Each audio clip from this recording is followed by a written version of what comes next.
I'm Shamari Reid. Welcome to Water for Teachers, a Heinemann podcast focused on engaging with the hearts and the humanity of those who teach. One thing I know for sure is that teachers are human. We have fears, we experience tragedy, we struggle, we are affected by crises and pandemics, and like everyone else, we deserve to lead lives full of peace, joy, and love. Join me and other educators as we move from logic to emotion, from the head to the heart, from thinking to feeling, and from the ego to love. This is Water for Teachers.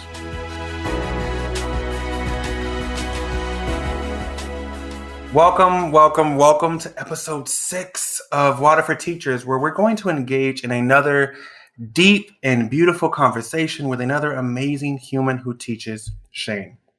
But before we engage with Shane, I want to share something, a quick, joyful story.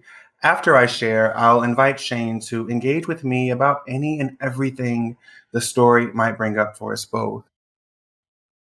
So the story I'm going to tell takes place like 11, 12 years ago. So we're going to go back in time. So I was an undergrad, and Shane, you'll love this. I was a science major, actually. But for me, I felt like my life was lacking something. And so on a whim, I decided to apply for an internship at Disney World, of all places.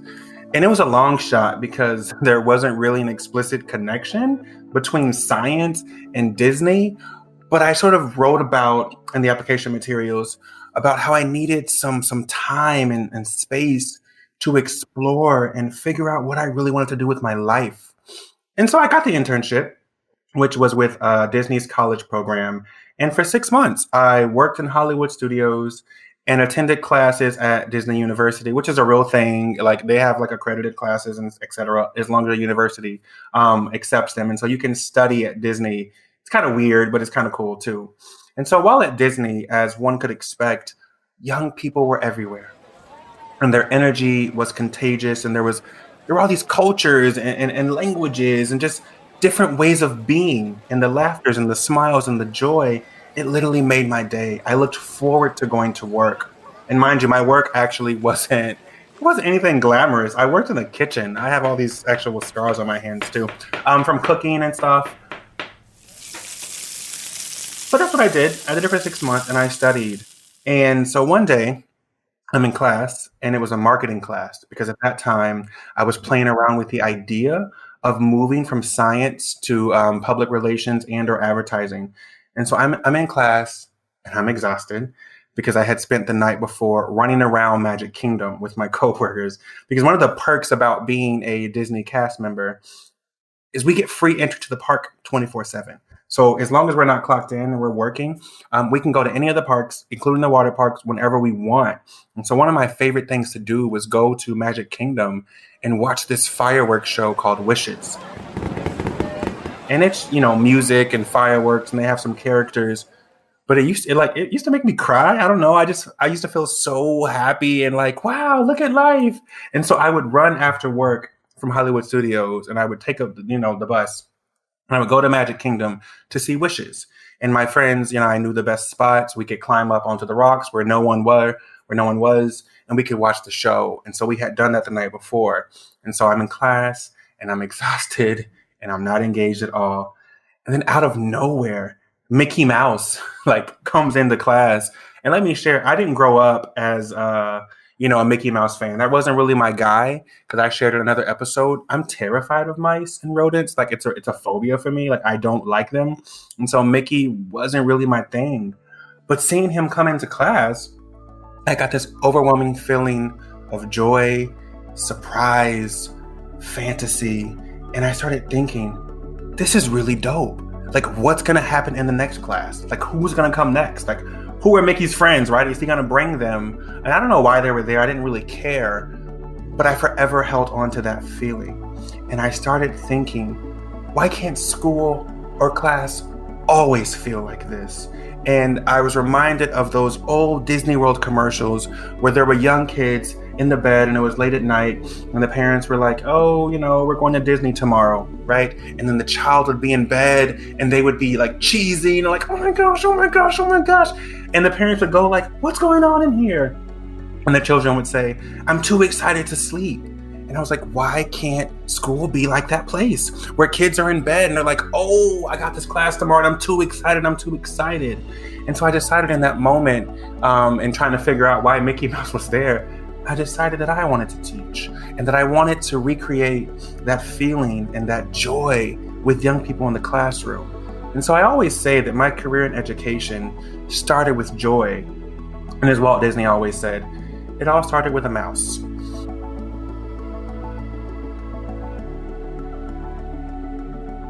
So let's talk to Shane. Shane is a physics teacher, a Springfield, Massachusetts native, and doctoral candidate at Teachers College in New York City. For the past 7 years, Shane has worked at 3 different high schools, teaching a variety of subjects from astronomy and space science to computer science.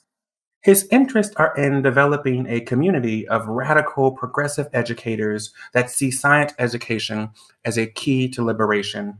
And from public schools to private corporations, the history of science education enthralls him. Shane, thank you for joining us. And I'll open with a very simple question. What's on your mind?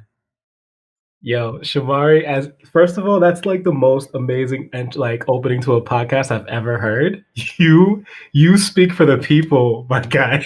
I had to like close my eyes and like allow myself to like really hear that. And what's on my mind right now as you talk, bro, what? Disney, you get to go there anytime?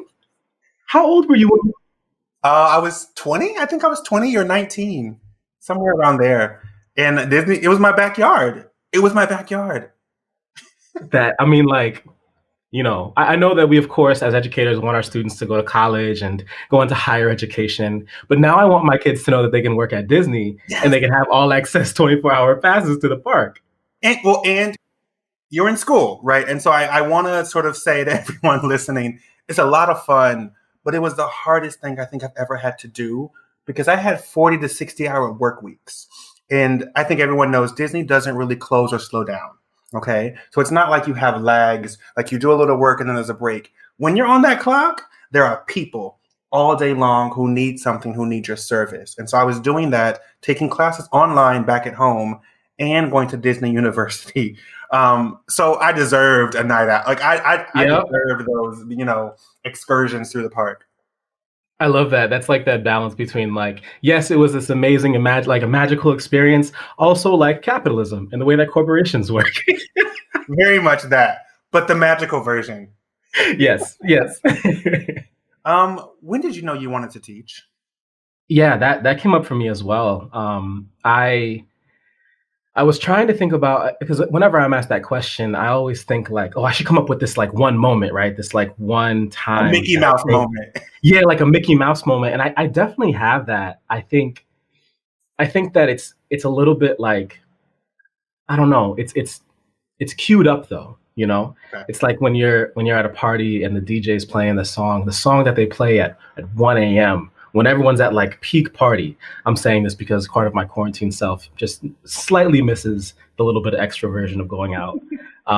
But like, that's what I feel like led to my ability to think of myself. Because to think that I was going to be a teacher, I had to actually believe that like Shane Coleman, could do that. Mm-hmm. My grandmother was an educator. So she was a paraprofessional. And like, I think I should add to this story. She also was she was the caretaker at the and one of the teachers at the preschool that I went to, which was like a little corny, but also kind of cute, right? Because like I didn't of course know, but like that made sense. Like my family had planned this out. Like, oh, let's send him to the school that she works at, so that he's taken care of all throughout the day. And then she worked at my elementary school, and I never saw her as like a teacher, right? Like when you're young, you have this vision of teachers. Mm-hmm. They're these like really weird people that like appear in this classroom every day. You never see them outside of it. That's like the no-no. And when you see them, they just like, they exist as this snapshot of someone. And in that snapshot, the best teachers I had, I was like, I couldn't do this, me, a child. So I don't think it was like then that the kind of song started to queue up for me to become a teacher. But I definitely think this one moment let me know that those people were humans. It's because I, of course, as an elementary school kid, I didn't care about my grandma working there. I was like, I want friends, I want fun. I like to learn at that time. And I was in class one day goofing off. And I think it was becoming more real that I was growing up, right? It was that moment in time when you were young where you started to realize that like these people called adults, like you ended up being them. I struggled with the myth that the name that you had when you were older was the same name you had when you were younger. Like that doesn't make sense to me today, right? Are you telling me? So my grandma's name was Mercedes. Are you telling me that she was born Mercedes? Childhood Shane didn't understand that. So I had all these misconceptions about what it meant to be an adult and grown and a professional. And now that I think about it, the moment that I knew that I could be an educator, that I could be an adult, that I could be a person who serves others, who assists others, who attempts to at least, I was sitting in class. It was like second or third grade, goofing off, of course, because I had finished my work, I think. I thought I finished my work, which is how our students talk about that process. And my grandmother walked by the classroom and I saw her and I was like, was that my grand? Because, as a kid, you're like, your day goes by like that, right? 1,000 things happen in one day. I saw this person walk by and I was like, is that my? And then she walked backwards past the door, like slowly shuffling her feet. And I heard the same sound of her feet shuffle that I would hear when she cooked in the kitchen when I was home at night. And I realized I was like, yo, my grandma exists as like not only this lady that like feeds me and takes care of me and chases me around the house, but this woman that is an educator and an adult and a professional. And it was these two worlds that clashed for me. And I think that started the train of me becoming an educator later on. I wonder if my mom sees it differently, but Yeah. that's like when it started for me. It was that moment. I'm like, I love that you bring up that teachers weren't real or they didn't exist. As a child, I thought the same thing. And when I would see them in the grocery store, I'd be like, what are they doing here? Why are you grocery shopping? Like, who are you with? You're married? You have children? Like, it was this thing that all they did was teach. And if they weren't teaching, they were thinking about teaching. And so thank you for bringing that up. I hadn't even thought about that. But to be on a podcast like this, in which we're seeking to humanize teachers, you're right. We are sort of brought up, some of us, to believe that teaching is their everything and their only thing. Mm-hmm. So let me switch. And so we think about teaching, and I taught language. You're a science educator. Have you always loved science? And then I have a really hard question that I ask scientists and they hate, but I'm going to ask you anyway. Have you always loved science? And what is science to you? See, I love that question. Okay, I love that. I can see how people who call themselves scientists may, but I don't call myself a scientist. I struggle with that. Okay. My principal calls me a physicist, and I'm just like, excuse me? Wait, before you answer the question, why not? What are you then? And I guess that's what I still work on, because, majoring in STEM in college is a social order, right? It's like, it has this whole caste system of like, what you get for your GPA. I can tell you right now, and I will say on wherever this goes, your boy was not a good STEM major. I don't get to walk with the ranks of people who are like, yeah, I had a 4.3 GPA. I'm like, yo, I barely got by. Yeah. And I think that still kind of like resounds in me, because one of the things that I want to do after I get my doctorate, knock on all the wood, just pushing myself through it, Shamari. You got it, man. I got it. One of the things I want to do is I want to go back into science. And that's because I have always loved science. And what I define science to be is this unbridled curiosity, somewhat joy. I think of curiosity and joy as similar, because both kind of require imagination.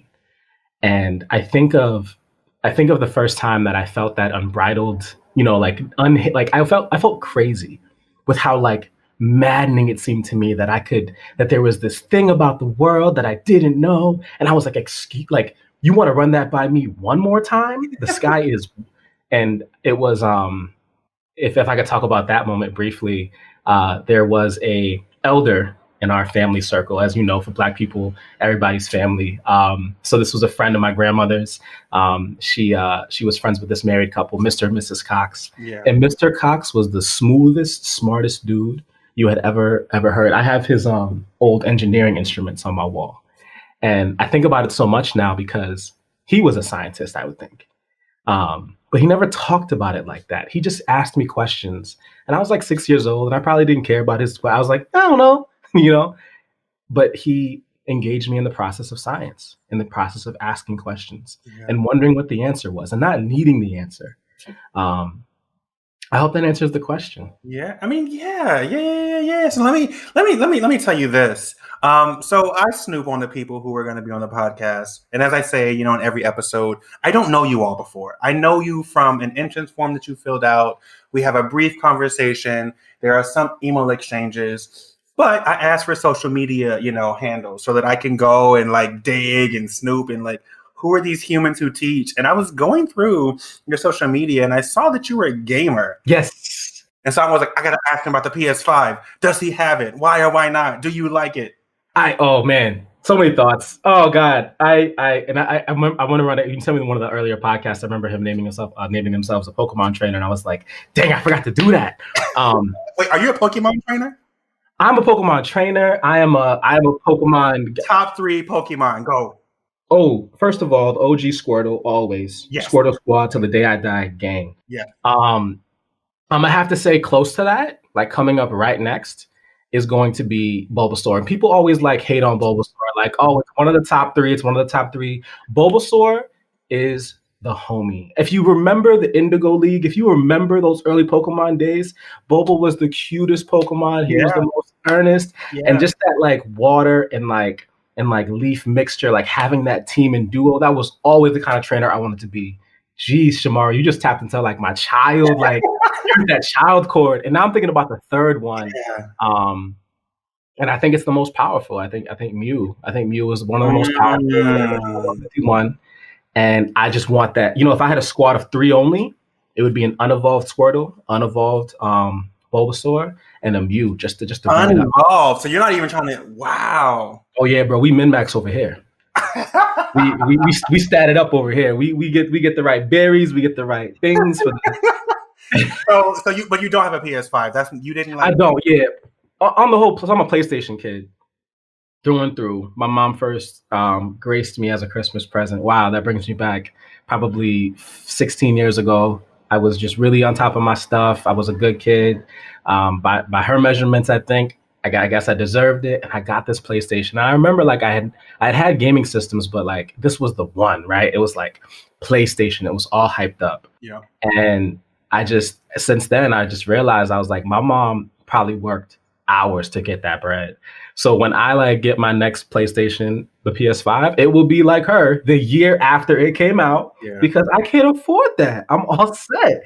I don't need that right now. I got these calm graphics, the PS4, and I've been loving the game so far for it. We love it. I love games, and I always have. I connect games or video games to my younger sister, who I lost, and I talk about her in another episode.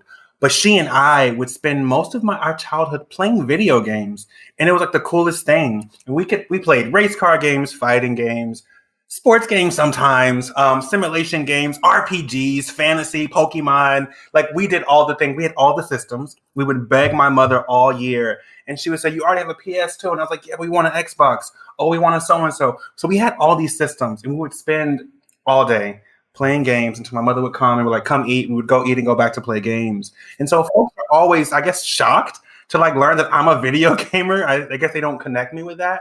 But video games bring me joy. They bring me so much joy. Shane, what brings you joy? Right now, like it's video games a lot too. And as you're saying that, I'm thinking about all those times where like what video games gave to me was that joy. Right now, actually, right before I got on a call with y'all, I was playing Minecraft, and like literally full frontal. I'm 32 years old. I will never be ashamed. What I am wondering, Shamari, is what you saw on my Instagram page that like gave me out. You were going back and forth with someone who had written something at like one of the game magazines. Y'all were like kind of like going back arguing. Oh yeah. Wow, so much of a gamer. He is willing to he reads the game magazines and writes back to the authors and engages in conversations. I was like, he's a gamer. And that leads perfectly into my answer, I think, because joy for me, the basic description is freedom, is liberation, and the idea that I can create and exist in creation and not have to worry about someone trying to rob that from me. I think that argument I was having was about someone who was trying to like metastasize and like, I don't know, why would you encroach upon someone else's ability to game and enjoy their gaming? Yeah. Like, how dare so you, let's sir? break this down scientifically, if we can.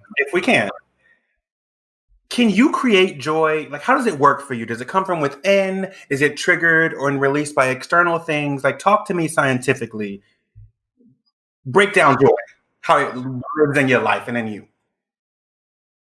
So as a physics teacher, I kind of have to, I have a way of looking at this that is somewhat systematized. And I apologize for that full front, because, you know, sometimes it gets into like, vibrations and wavelengths and like all that stuff is valid and true. And joy exists as this thing that I think of.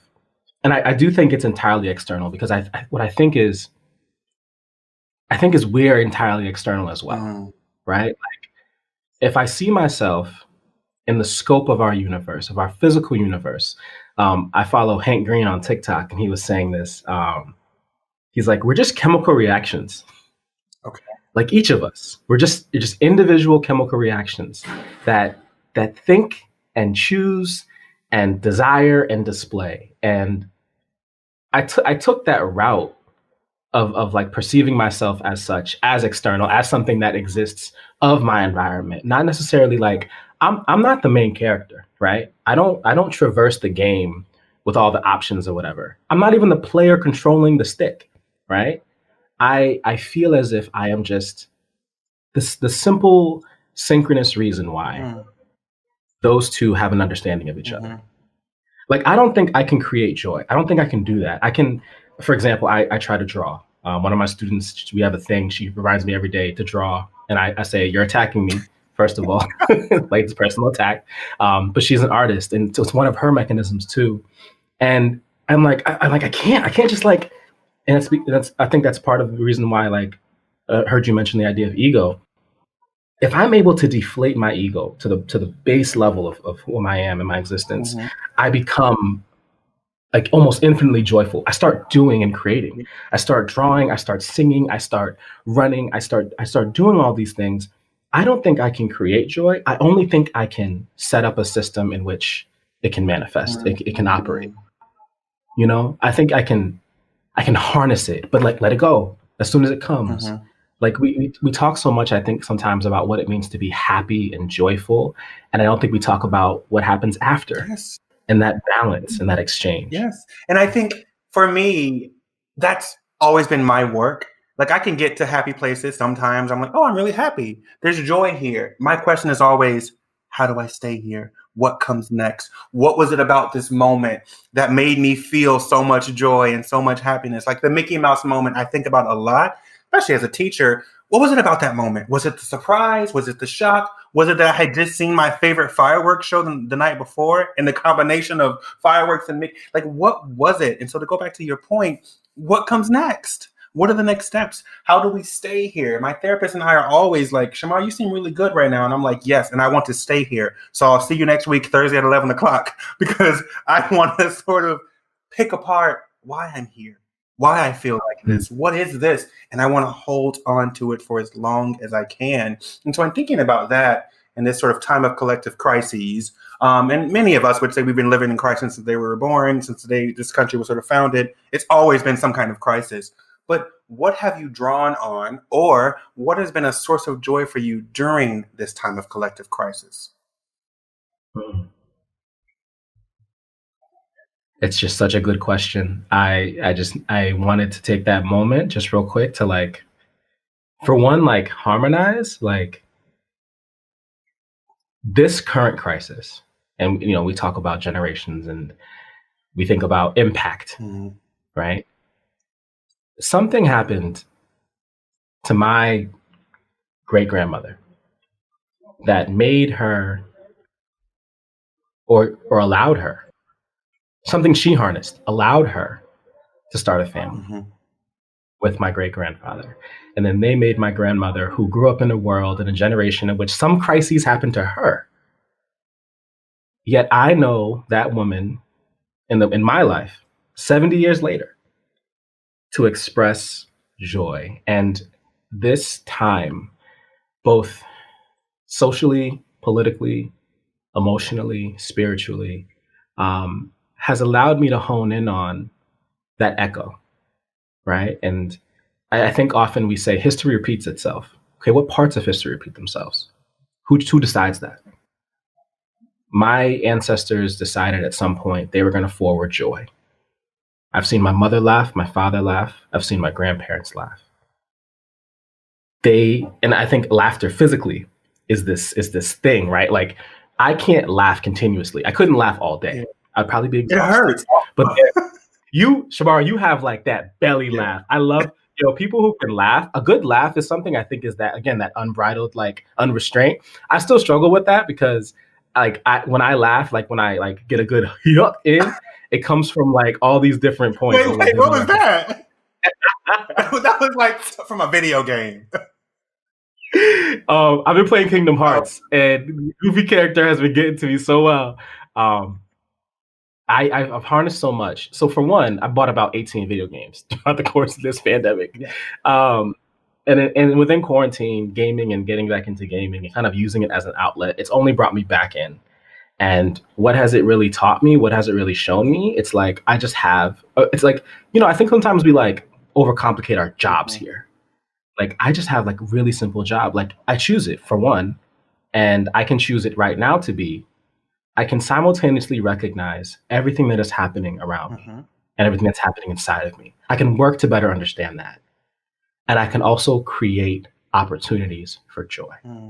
And they've been so like few and far in between. However, they've been there. And I can't ever say that they haven't. And I was able to, and I will be able to in the future, recreate those moments because someday they will be historical. Someday that joy will echo into someone else. Maybe my students, maybe hopefully someday if I have children, or my partner and I have children, of course, because I can't do that on my own. There's just this element of like what I put forward into the world, what I want to do, even if I'm walking down the street and I say hi to someone, any opportunity I have to create a system in which joy can flourish, like this has been one of those times. And I can say that that's been a lot of my processes throughout the last few months is just thinking about that echo. And when I hear it, not moving into it and not doing something when I feel it, but just stopping and just tasting it. That's right. That's right. Drinking it in, if you will. That's right. It sounds to me like you're talking about this sort of awareness and this ability and willingness to be fully present with what is. And so that when we feel these things, you're aware of the joy or the happiness or whatever you sort of define it as, and you're fully present with it. You actually enjoy it.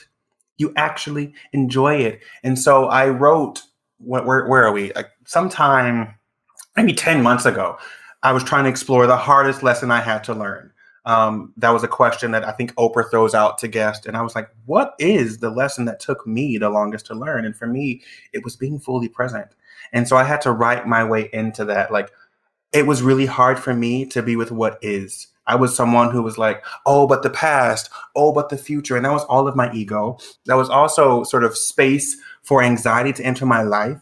So because the past is like a gateway to my trauma. And then the future is like anxiety because it's not here yet. And I was like, wait, the past is not anymore. And the future is not real. What you have right now, this is all that matters. This is all that exists. Be with it. Be aware of it. Be aware of the fear if that's what it is. Be aware of it. You don't have to lean into it, but you can be aware of it. And if it's joy, you can be aware of the joy, be present with joy. And so I asked all of the guests on this show in the entrance form, what was the lessons that took them the longest to learn? And you said it took you a very long time to learn how to listen to yourself, your heart, your mind, your body, and your spirit. And so I want to ask, well, then what clicked for you? How did you learn to listen to yourself? Was it a moment, a series of moments? What clicked? Where you were like, wow, that's me communicating to myself, and I am now in a space to receive it. Mm-hmm. Imagine that you were born with headphones in your ears. And whoever was controlling the headphones just kept playing, Kids Bop, old like 90s, like retro disco, the kind you hear like 2:00 in the morning and think you were in like a fever dream. Yeah. And they keep playing this music. It's like low though. It's like a dull hum, and it's always on. Sometimes it turns up, sometimes it turns down. And at any point in time, of course, you start asking yourself, like, when there's no one around, when it is still, when it is quiet, you're like a little. For me, it was like a little bit of anger, like, who is that? I'm not playing that music. Those aren't my tunes. Those aren't my tracks. Those rhythms aren't my beat. And it was simply, and my therapist and I would talk about this so much, it was simply just, it only took that one question. Who's playing the music? Mm. And I remember it was probably August. My birthday's in July, which is another reason why I love this July podcast. when? July 20th. You're a Cancer? Yes, sir. Wow. Bring it in. Yeah, yeah, keep going. Okay, I was like, I want to hear it. I'm a whole Cancer, like a whole. Yeah. Yes, water signs, but to go back, yeah. And all other signs. All signs are beautiful. Yeah. Water signs are beautiful in our way. But like, yeah, it was like, I think for as a water sign, as I identify as a Cancer, and I use that language to kind of, because that's what it is for me. It's language. Language is helpful. It allows me to navigate these things metaphorically. And for me, anxiety and doubt and fear are like water. I feel like I'm drowning. However, we know philosophically that feeling of drowning, it can just be undone. You can, for example, just say to yourself, what am I breathing? Mm. And all of a sudden it's water, and I can go up for air. And it was in September or August that I came up for air for one of the first times in my life. And it wasn't long. It wasn't even joyous, Shamari, to be honest with you. It simply was a moment in which I took my hand to my ear and I took out the earphone and I heard nothing for the first time. Mm. And I got super scared and I put the headphones back in and I was like, no, I'm good with this. I'm okay with this, because that was creepier. And that lesson, I guess, and the lessons that I've received throughout my life, I've had to recognize they're being sent from somewhere else. Mm. Everything is being sent from elsewhere. How many things are we? And if I look around my room and I see what I've created and I see the world that I've made for myself, like, everything that I've created around me is just a mirror. And the things that often are coming from other people, and for educators, I think we all know that sound, right? It starts when we were in academics. It's the sound of the good teachers, the bad teachers, the scary teachers, the kind teachers. And it's the way that we have to act. I was solving a math problem for my kids the other day because I was about to teach them it. And I started panicking when I couldn't figure out the answer. And that panic was like deep set, Shamari. It was like all the way from like, yo, you don't deserve your degrees, take them down. And like all these different, and I realized I was like, and I just took out the headphones again. Yeah. And I realized it wasn't me. I wasn't talking. Yeah. That was someone else. The ego. Loud. The ego. Loud. Yeah, and the ego, lives in a constant state of never being satisfied, of never enough or too much, right? And it communicates all the time. You're not good enough, or you're too much. You're too loud. You're not pretty enough. You're too big. You're too small. And I love that you've arrived at this place where you can recognize that and take the headphone out. That takes a certain, level of awareness and of being present that I think I'm still trying to learn. I am still growing in my ability to recognize that's just the ego.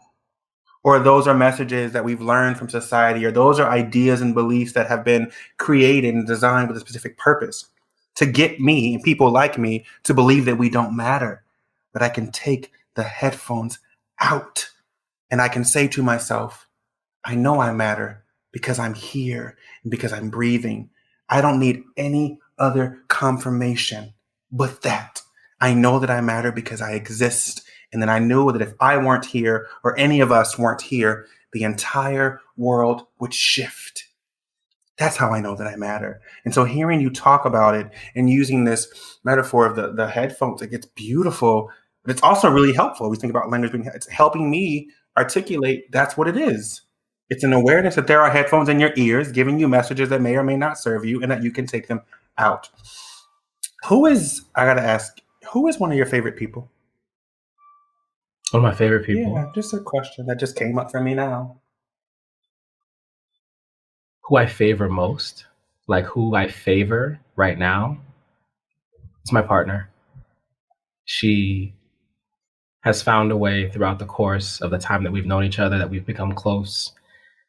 She's found a way to, I don't know how, I have no idea how, but she's found a way to attempt to try to understand me as a person. And I've hoped that I've done the same for her.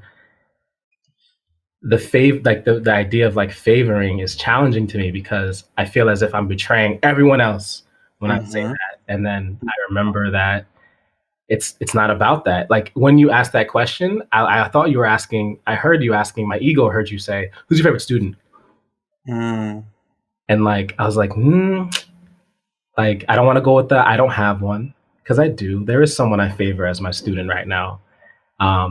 And yeah, my partner's that person in my life. She deserves like that honor. And yeah. And I ask people all the time, like, who do you love and who, these kinds of questions. And many of them have reactions that you've had and I've had, like, oh my gosh, no, there are so many. I don't want to choose. I don't want someone to feel left out. And I always say, we don't have to move as if there isn't enough for all of us. Right. Yeah. Love and favor and peace and joy. There's enough for all of us. There's enough. It's who is one of your favorite people. You could have millions. There are what, 7 point something, billion people? You could have that many. Thank you for that. So the next few questions I want to ask, I ask to every guest on the show. And then the final question, I'm going to just ask you as we think about the theme of today and think about joy. As a human who teaches, what do you wish others knew about you and your work? I'm ready for this one. This is the one that I needed no breath. I wish that people knew that what I have in mind is far more easy than what we're doing right now. I wish that people knew that the key, actually, no, there's no need for the idea of a key. There's no door. It's just a path. And it may not look like a pathway right now. It may not seem real. It may not seem tangible to walk on this place that looks both far too soft and yet far too challenging to navigate. However, it is just right there. It is just beyond our egos. It is just one step in a direction that we haven't taken yet. And that's okay. And I just wish that folks, and I say folks, I mean me as well, right? Because I'm just using them as a mirror to talk about the things that I'm most afraid of. Like, I am afraid too. I'm scared too of what it will look like when we say no. When we say no to these systems, to these structures, to these age-old mechanisms of comfort that we have hoped for so long have kept us in the same place, and realize that we never wanted to be in the same place in the first place. We're not meant to be. I imagine a world, full sentence. That's it. That's my power. I can imagine a world. And the thing that has been robbed from us most is the ability to imagine. We haven't been, microaggressions steer our day. We just have to figure out which one we don't want to bump into at each individual point. And as an educator, we know imagination is the key to what we do. We know that if we didn't have it, it would be so challenging to walk into that classroom every day or to open up our laptops every day for the current situation that we're in. At the same time, we still do it. We can apply that to something a little bit bigger, and not bigger, like bigger than us, bigger than me. It's just big. How about that? It's just a big idea. And I know it's scary because it's scary for me, but it's possible. Yeah. What would you say or offer to other educators right now? Capture everything. And when I say capture everything, I think people are automatically going to say, "Oh, record, transcribe, or interview, or locate." And I say, no. Capturing, I don't think requires a lot of those different things. Capturing and documenting and storytelling. That's all we have to do. We don't have a big job right now. We just have to remember this. We have to remember this and who is important, because we know that the systems will maintain, but we need to be we have to kind of recognize who were the players, who played the game, and how did it come out? Did I play the game? Was I one of the players? Mm-hmm. And it's okay if I was or wasn't. It doesn't. That's all. That is inconsequential to my simple need to just capture it all and to not forget about it. You see those TikTok videos where it's like 20 years from now, and the kid mentions what happened in 2020, and it's like those. And I'm like, no, I'm going to speak about it. I'm going to speak about it in 2021 and 2022. Yes. Yes, yes. So this podcast is called Water for Teachers, and we now know we're both water signs. Water for me is a really important thing, and I call it a thing because it's so many things in my life, but it reminds me to relax, to breathe, to nourish my body, to reflect, to heal. But I want to ask you, what is your water? Home. And again, when I say home, what comes to mind? The ego thinks about a bed, like a place to sleep, a fridge to eat from. And home has become so much more than that for me, because now we work from home. And some people are recharacterizing that as saying, like, no, our jobs have just infiltrated our workplaces, like our home places, right? They have just infiltrated and found a way. Capitalism is all up in my crib, eating the food out of my fridge. Yeah. And I've had to navigate that. Of course, I think everyone has to in their own way. And I think what I've found the most is that when there is nothing to do and there is no one to please, who am I? Mm-hmm. And that is home. Mm-hmm. And that is the warmest place I could ever exist. That is the most satisfying place. Once everyone around me is healed, and once I am healed, and I envision and imagine a world in which this is possible in my lifetime, I will then be home, and I have to know what that feels like now. I have to taste it now and try it on. Yeah.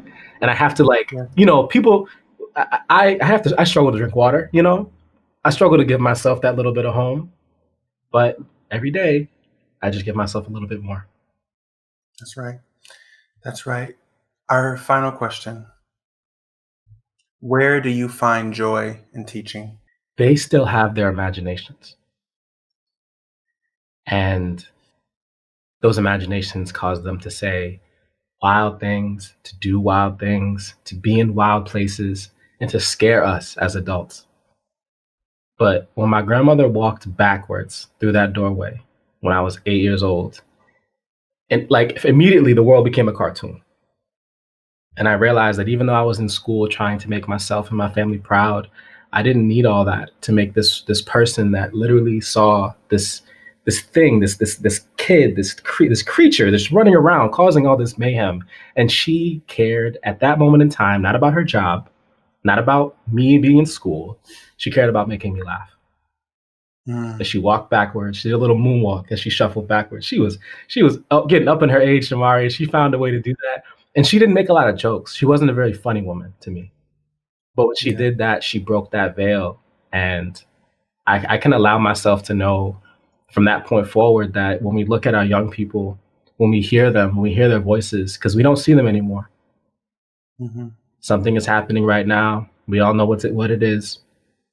And if we can give them anything, it's just a space to keep that one thing that we know the world doesn't want them to have. It's an imagination, the silliest, goofiest form.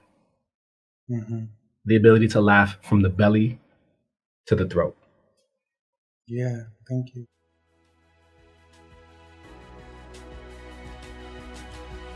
For those of you at home listening, as always, I would love to invite you to join this conversation.